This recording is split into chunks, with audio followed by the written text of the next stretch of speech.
মাটির বোতলের মধ্যে আমরা জল ভরবো, ঠিক আছে? জল স্টোর করবো, বা এই যে আমরা এটা বানিয়েছো তোমরা, এটার মধ্যে আমরা জল কি করেছি, আমরা জল স্টোর করেছি, ঠিক আছে? তোমার বোতলটা দেখি, এগুলোকে আমরা সুন্দর করে কি করবো, রং করবো, ঠিক আছে?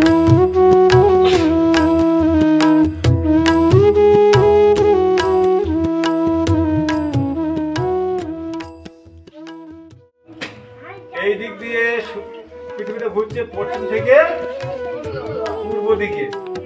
তাহলে আমরা যখন আস্তে আস্তে সূর্যের দিকে আসছি তখন প্রথমে কি হচ্ছে, ভোর হচ্ছে। তারপরে আমরা সূর্য দেখতে পাচ্ছি, থেকে দূরত্ব অনেক বেড়ে যাচ্ছে, আমরা আস্তে আস্তে সূর্যের আড়ালে চলে যাচ্ছি। যার ফলে কি হবে, ওই সময়